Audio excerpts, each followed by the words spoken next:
15ই রমজান শুক্রবার।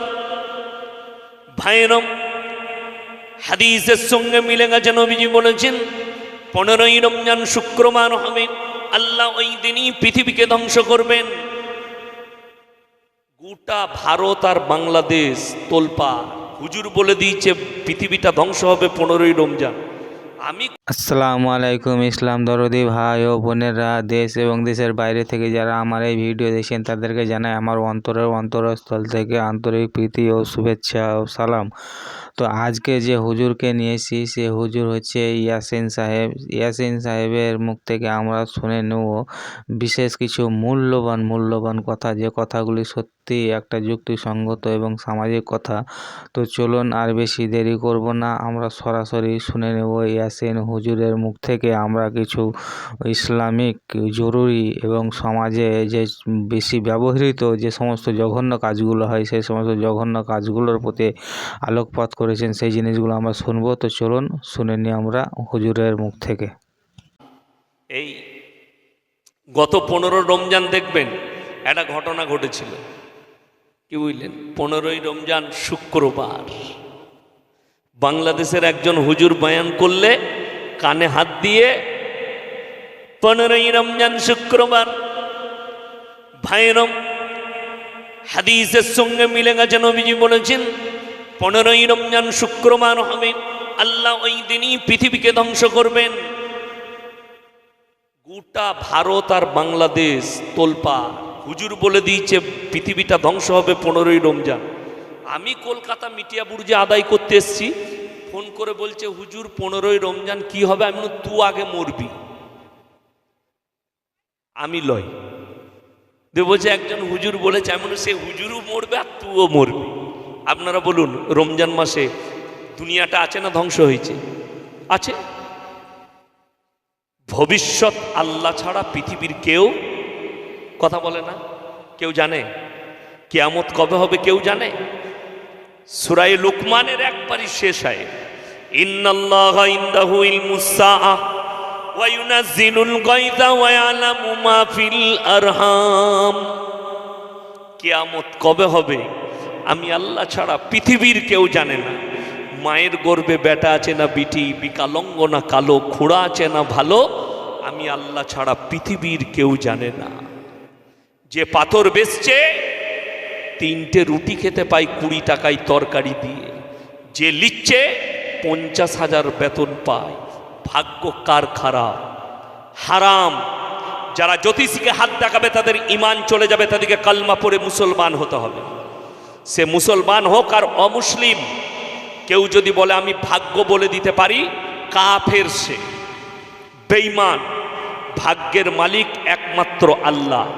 আপনি লটারির টিকিট কেটে কাগজের দ্বারা আপনি নিজের ভাগ্যকে পরীক্ষা করতে চাইছেন, অর্থাৎ আপনি হারাম কাজ করেছেন।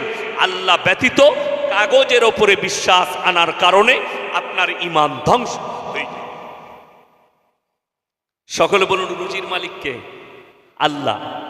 রসুলের হাদিস শুনিয়ে দিন।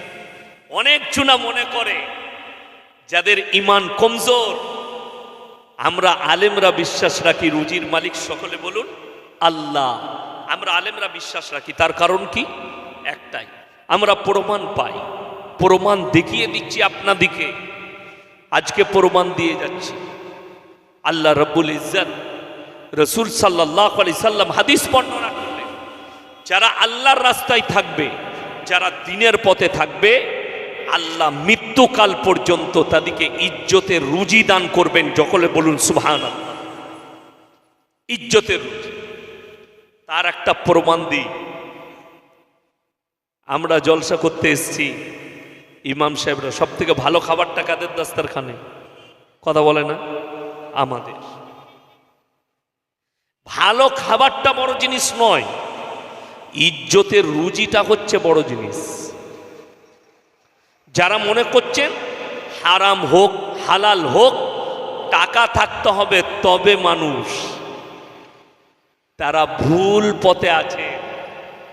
টাকা থাকলে ইজ্জত পাওয়া যায় না, টাকা থাকলে মানুষ হওয়া যায় না, টাকার দ্বারা সুখ পাওয়া যায় না। যদি বলেন টাকাতেই সুখ আছে, কলকাতায় গিয়ে সকালে প্রেসিডেন্টই জেলে গিয়ে পার্থবাবুকে জিজ্ঞেস করে আসুন, স্যার টাকায় কত সুদ, উনি বলতে পারবেন। গার্লফ্রেন্ডের ঘর থেকে 250 কোটি টাকা বেরিয়েছে, জেলেতে রুটি আর তরকারি খেতে হচ্ছে, ডাল। আল্লাহর কসম, এশার নামাজ পড়েছেন, হালাল রুজি রোজগার করেছেন, আপনার প্লেটে দাস্তারখান দিয়েছে, বিবির সঙ্গে এক দাস্তারখানে খানা খেয়ে বিবির গলায় হাত রেখে ঘুমিয়েছেন। সিজদায় পড়ে আল্লাহর কাছে শুকর আদায় করুন, আল্লাহ তোমার থেকে দয়াবান কেউ নেই, তুমি ইজ্জতের রুজি দিয়েছ, হালাল রুজি দিয়েছ, বিবির সঙ্গে মহাব্বত দিয়েছ।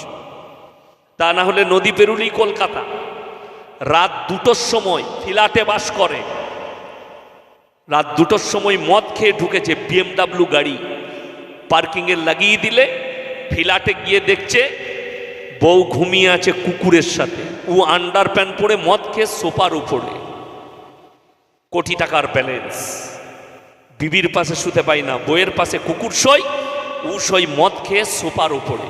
এটাকে সুখ মনে করেন? এটা সুখ নয়, এটা দুঃখ।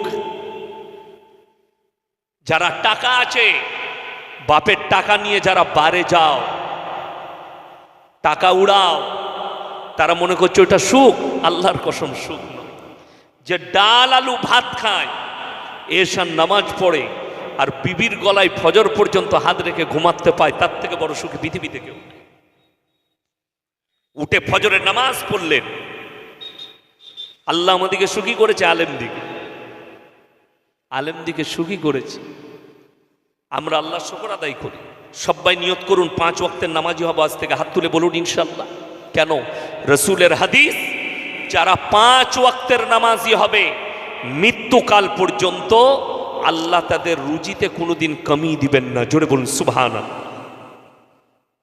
অনেকজনার প্রশ্ন হবে, ভারতের সব থেকে বড় লোক আদানি আর আম্বানি, তারা তো নামাজি লোক, এত পয়সা তাদের এলো কি করে? তো আপনাদের কি মনে হয়, তাহলে আম্বানির যখন এত পয়সা আছে, ও সোনার মুরগি খায়, তাই তো? কথা বলে না?